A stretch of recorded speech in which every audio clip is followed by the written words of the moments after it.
Hello everyone, welcome back to your own channel study with Alka Kanthwal. आपका channel में बहुत बहुत स्वागत है। जो चैनल में पहली बार आ रहे हैं उनके लिए एक brief introduction. I am Alka Kanthwal and the channel is an educational channel wherein we talk about mathematics for competitive exams. फिर दूसरी है कि हमारा कंप्यूटर सेक्शन, जो कि हर एक कॉम्पिटिटिव एग्जाम्स का बहुत अभिन्न अंग बन चुका है। और उसमें हमको पता है कि कॉम्पिटिटिव एग्जाम में एक एक और आधे आधे मार्क्स की वैल्यू क्या है। तो जो इस पर्टिकुलर बैकग्राउंड से नहीं है तो उन लोगों को बहुत डिफिकल्टी आती है इस पर्टिकुलर सेक्शन को सॉल्व करने के लिए। सो एक डेडिकेटेड प्लेलिस्ट है जिसमें वो प्लेलिस्ट रेगुलर इंटरवल्स में अपडेट होती रहती है और जो भी बहुत सारे एनालिसिस करने के बाद क्वेश्चंस को डिजाइन किया जाता है। तो जो भी कॉम्पिटिटिव एग्जाम की तैयारी कर रहे हैं, बी इट बैंकिंग और योर स्टेट लेवल एग्जाम्स और any exam where in computer section and mathematics reasoning section is there, you can definitely join the channel and you can motivate me to continue making more such sessions. आगे चलकर जो मेरे friends हैं जो PGT TGT computer science के लिए तैयारी कर रहे हैं, केवीएस में एनवीएस में, तो वो लोग भी जुड़ सकते हैं क्योंकि पूरा जो हमारा पाइथन का स्ट्रिंग्स तक हमारा पूरा सिलेबस कंप्लीट है। आगे क्लास 12 का डेटाबेस, कंप्यूटर नेटवर्क, ये सब हमने कर लिया है। साथ ही साथ बहुत सारे एमसीक्यूज भी डेडिकेटेड है। It is there in the playlist, so if you are preparing for the same you can join the channel. So this is about the introduction. तो डेफिनेटली आप लोग लाइक शेयर और सब्सक्राइब करना ना भूलें।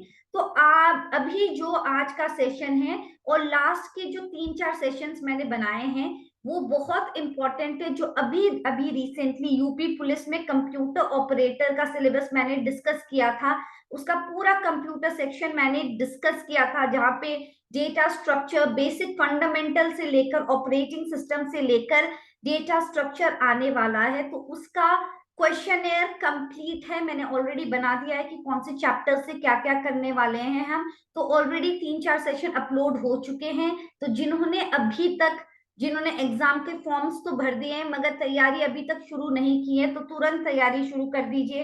ऐसे नहीं कि at the end of the time when the time is release की टाइम इस दिन को एग्जाम होना है उससे 1-2 दिन पहले तैयारी करके कोई फायदा नहीं होने वाला है। सो जो पहले से तैयारी पे लग जाएगा डेफिनेटली उनका सिलेक्शन होगा और उनका नाम लिस्ट में जरूर आएगा। तो ये है। और दूसरा जो ये DSSB है उसमें कंप्यूटर सेक्शन का 20 मार्क्स का आने वाला है, वो लोग भी इस सेशन को जरूर देख सकते हैं। सो चलिए आज के जो सेशन है उसको आगे बढ़ाते हैं और देखते हैं आज हम क्या क्वेश्चंस डिस्कस करने वाले हैं। So here we go. Basic computer MCQs, that is very very very important for your exams और हर एक क्वेश्चन आप लोगों के लिए इंपॉर्टेंट है। तो चलिए आज का सेशन आगे बढ़ाते हैं। Now ROM read only memory is needed for storing an initial program. जब हम कंप्यूटर को ऑन करते हैं उसको हम बोलते हैं बूटिंग, और जो रोम है वो इंस्ट्रक्शंस को होल्ड करता है और उसको क्या बोलते हैं, ROM is needed for storing an initial program known as the bootstrap loader. तो इसका आंसर होगा bootstrap loader. Fine, note it down. Computer virus क्या है? It is a software. yes, it is a program only, है ना? So computer virus stands for vital information resource under siege। ये है virus का फुल फॉर्म। जो रोम है, हमने रोम के बारे में पढ़ा है कि रोम का पार्ट है programmable read only memory, erasable programmable read only memory. अब ये है electrically erasable programmable read only memory. तो उसका सबसे एडवांस फॉर्म क्या है रोम का? Electrically erasable programmable read only memory. That is the answer. जब हम एक माइक्रोसॉफ्ट वर्ड में एक डॉक्यूमेंट को सेव करते हैं 2007 या जो रिसेंट वर्जन है उसमें उस पर्टिकुलर फाइल का एक्सटेंशन क्या होता है? तो अगर आप लोग राइट क्लिक करेंगे किसी भी वर्ड फाइल में और वहां पे टाइप ऑफ फाइल में जाएंगे तो वहां पे आप देखोगे कि एक्सटेंशन क्या होता है, .docx, docx, ओके।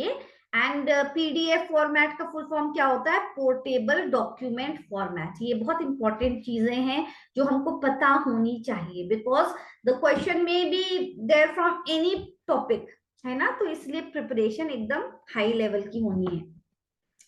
अब जो कंप्यूटर में पोर्ट्स होते हैं, अलग अलग पोर्ट होते हैं, यूएसबी पोर्ट होते हैं, अलग अलग पोर्ट्स होते हैं, तो वो क्यों होते हैं? It is used to communicate with the hard disk, download files, communicate with the other computer peripherals. तो आंसर है option C, other computer peripheral से कनेक्ट करने के लिए कंप्यूटर पोर्ट होता है।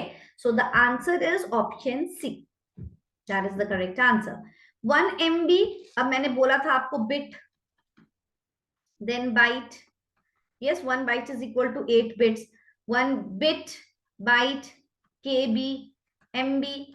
तो एमबी का रिलेशन क्या होगा केबी से? 1 MB is equal to 2 to the power of 10, 2 to the power of 10 मतलब 1024 केबी।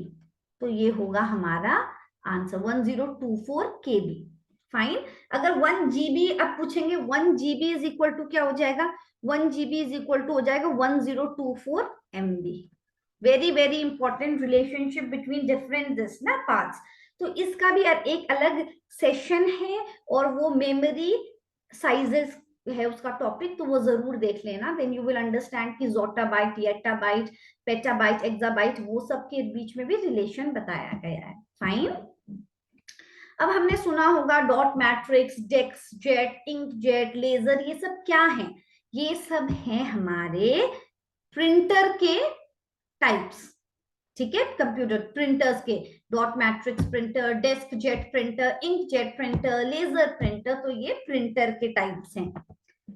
अब एक AVI फॉर्मेट होता है, audio video interface format, it is developed by Microsoft. ये बहुत इंपॉर्टेंट क्वेश्चन है। तो AVI फॉर्मेट किसने डेवलप किया है? माइक्रोसॉफ्ट ने। Fine. In a client server model, अगर एक क्लाइंट सर्वर मॉडल है तो हमेशा याद रखिएगा कि जो सर्वर है वो सर्विस को प्रोवाइड करता है, सर्वर प्रोवाइड्स द सर्विसेज, और क्लाइंट क्या करता है? It asks for the information, वो सर्विस मांगता है। तो इधर आंसर होगा आस्क्स फॉर इंफॉर्मेशन। ठीक है, अगर सर्वर होता तो server provides information and files. Is it fine? So client क्या करता है? इंफॉर्मेशन मांगता है, it asks for information, so that is the answer. Which of the following is an example of operating system? अब आपको ये तो पता चल गया होगा कि operating system is a type of system software. अब हमारा जो यहाँ एग्जाम्पल दे रखे हैं, माइक्रोसॉफ्ट वर्ड, एक्सेल, एक्सेस, ये सारे तो एप्लीकेशन सॉफ्टवेयर हैं। यस, क्योंकि जो यूजर के किसी पर्टिकुलर कंटेंट को बनाने के लिए यूज होता है, या गेम खेलने के लिए यूज हो रहा है, या गाना सुनने के लिए यूज हो रहा है, वो सारे एप्लीकेशन सॉफ्टवेयर है। और जो सॉफ्टवेयर सिस्टम को रन करने के लिए यूज होता है उनको बोलते हैं system software. So Microsoft Windows is the system software. Fine. The IC chip, integrated circuit, do you remember? Integrated circuit chip के बारे में बात किया था, और कौन से जेनरेशन में यूज हुआ था? 3rd जनरेशन में। और integrated circuit chip which is used in computer is made up of silicon. तो आंसर है silicon. Fine. When was the first email sent? 1971 में हुआ था, रे टॉमलिंसन द्वारा भेजा गया था, टॉमलिंसन द्वारा भेजा गया था। क्या भेजा गया था? जो कीबोर्ड की फर्स्ट लाइन है QWERTYUIOP, ये भेजा गया था। So 1971, very very important date. Super computers क्यों यूज किए जाते हैं? मैथमेटिकल, जो बहुत साइंटिफिक कैलकुलेशंस हैं, एप्लीकेशंस हैं, उसके लिए यूज किए जाते हैं। तो आंसर होगा mathematical intensive scientific applications. Yes. कौन सी मेमोरी नॉन वोलेटाइल है और may be return only once? तो फिर रैम तो आंसर में नहीं होगा, क्योंकि रैम तो वोलेटाइल है। अब जब हम दूसरे की बात कर रहे हैं कि वोलेटाइल और नॉन वोलेटाइल, तो इसमें आएगा प्रोग्रामेबल, जो कि बस एक ही बार लिखा जा सकता है। अब जो इलेक्ट्रिकली इरेजेबल है, उसका कंटेंट तो यूवी रेडिएशन या इलेक्ट्रिकल उसके थ्रू इरेज किया जा सकता है, मगर प्रोग्रामेबल रीड ओनली मेमोरी में कंटेंट एक ही बार लिखा जा सकता है। Fine. The memory which is programmed at the time it is manufactured, so that is nothing but read only memory. Okay, it is programmed at the time it is manufactured. So iska answer hai read only memory. The process of putting the data, when we are putting the data into the storage location, that is known as writing. And the process of copying the data, जब हम memory location से data copy कर रहे हैं तो उसको बोलते हैं, बताइए, ये तो writing हो गया, तो ये obviously, okay, just process of putting data, okay, that is writing, yes, and this is the process of copying there from, that is the reading. We are reading the data from the memory location. तो ये हैं आज के important questions. आप notes बनाना शुरू कर दीजिए, preparation time से शुरू कर दीजिए, अपने notebook में important points जो हैं वो जरूर note down कर दीजिए, ताकि when it is the time of the exam you just need to revise the notes and nothing else. Okay, and make sure you're liking, sharing and subscribing to the channel, and thank you everyone. God bless you all. Bye bye everyone.